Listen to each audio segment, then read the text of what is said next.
বিদ্যুৎ এবং গ্যাসের সরবরাহ নিশ্চিত না থাকে তো ইন্ডাস্ট্রি বন্ধ হয়ে যাবে। ব্যাংকিং খাতের শৃঙ্খলা ব্যাংক দুর্বল হয়ে গেলে আমাদের ব্যবসা দুর্বল। কারণ যদি বিদ্যুৎ এবং গ্যাসের সরবরাহ নিশ্চিত না থাকে তো ইন্ডাস্ট্রি বন্ধ হয়ে যাবে। আপনি এখনো জানেন যে অনেক জায়গায় গ্যাসের অভাবে, বিশেষ করে ঢাকা থেকে ময়মনসিংহ যে লাইনটা, এই নারায়ণগঞ্জ লাইনটা, এদিকে কোনো গ্যাস সাপ্লাই থাকে না। আমাদের ম্যাক্সিমাম ইন্ডাস্ট্রি গ্যাস সাপোর্ট পায় না এবং 24 ঘন্টার মধ্যে 12 ঘন্টা ফ্যাক্টরি চালানো যায় না।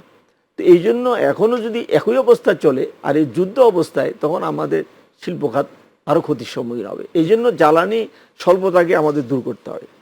তৃতীয় আমি যেটা বলবো এই সরকারকে দৃষ্টি দেওয়ার জন্য, যেটা অন্তর্বর্তী সরকার দিয়েছে, সেটা হলো ব্যাংকিং এবং আর্থিক খাত। এইখানে দলীয় প্রভাব মুক্ত করে ব্যাংকিং এবং আর্থিক খাতে প্রফেশনালি পরিচালনা করতে হবে। এবং এখানে যে লুটপাট হয়েছে, এখানে যে অর্থ পাচার হয়েছে, এখানে ব্যাংকগুলোকে যে অর্থশূন্য করে ফেলছে, এটা যে পদক্ষেপ অন্তর্বর্তী সরকার নিয়েছে সেটা ধারাবাহিকতা বজায় রাখতে হবে।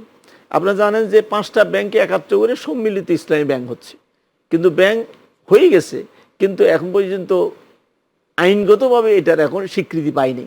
নাম দেওয়া হয়ে গেছে কিন্তু এখনও এটা পদক্ষেপ, কিন্তু সরকার এসে বলেছে যে এটা অব্যাহত থাকবে। আমরা চাচ্ছি যে ব্যাংকিং খাতের শৃঙ্খলা, ব্যাংক দুর্বল হয়ে গেলে আমাদের ব্যবসা দুর্বল।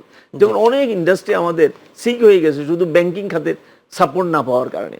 এই যে 5টা ব্যাংক দুর্বল এবং 10 থেকে 12টা ব্যাংক অতি দুর্বল, এগুলোর কারণে হাজার হাজার শিল্প কিন্তু দুর্বল হয়ে গেছে আমাদের।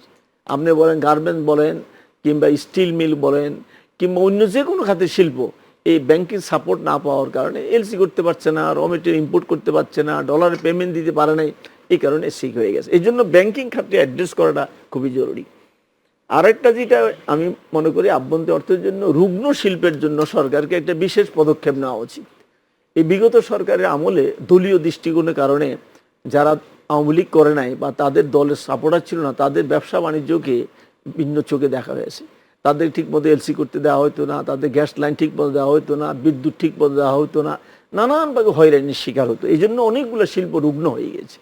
এই রুগ্ন শিল্প উদ্ধারের জন্য সরকারকে বিশেষ পদক্ষেপ নিতে হবে। আমি মনে করি এক্ষেত্রে বাংলাদেশ ব্যাংক এবং মাননীয় গভর্নর, উনি ব্যবসায়ী লোক, উনি বুঝবেন যে এদেরকে বিশেষ সহায়তা দিতে হবে। বিশেষ সহায়তা বলতে কি, এদের সুদ মকুব করতে হবে, দীর্ঘমেয়াদী রিশিডিউল করে দিতে হবে এবং ওয়ার্কিং ক্যাপিটাল দিয়ে এদের এই ফ্যাক্টরিগুলো চালু করতে হবে। সেটা গার্মেন্টস আছে, টেক্সটাইল আছে, স্পিনিং আছে, হ্যাঁ, জুতা শিল্প আছে, স্টিল মিল আছে, নানান খাতে আপনার এই রুগ্ন শিল্প হয়ে আছে। আর চতুর্থ যেটা আমি বলবো জরুরি দরকার, এই যুদ্ধকালীন এই আমাদের খাত ভিত্তিক সমস্যাগুলোকে আইডেন্টিফাই করতে হবে। কারণ আমাদের তো অনেকগুলো খাত, এক একটা খাতের সমস্যা এক এক ধরনের। এই জন্য সরকারকে দ্রুত একটা টাস্ক ফোর্স গঠন করার জন্য আমি পরামর্শ দেব, করে এই খাতগুলোর সমস্যা কি এটাকে চিহ্নিত করা।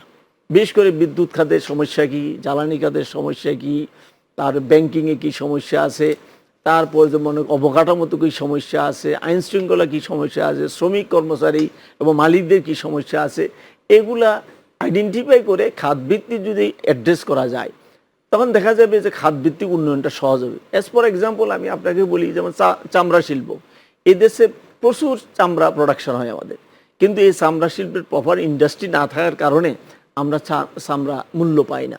আমাদের দেখা যায় কাঁচা চামড়াই আমাদের রপ্তানি করতে হয়, অথচ প্রসেস করে যদি আমরা রপ্তানি করতে পারি আমরা কয়েক গুণ আমরা অর্থ এখানে পাই। এবং এই চামড়া শিল্প হাজারিবাগ থেকে ট্রান্সফার করে ইয়েতে সরাইছে আপনার সাভারে, কিন্তু সেখানে ওয়াটার ট্রিটমেন্ট প্রপারলি করা হয়নি। কাজে ওই শিল্পগুলো এখন রুগ্ন এবং ওদের ওই শিল্পের প্রোডাক্ট মানে ইউরোপ আমেরিকা অ্যাকসেপ্ট করে না, কারণ কোয়ালিটি প্রোডাক্ট করতে পারতেছে না তারা। তো এই বিষয়গুলো খাতভিত্তিক অ্যাড্রেস করলে আমার মনে হয় সমস্যাগুলো সহজে চিহ্নিত হবে।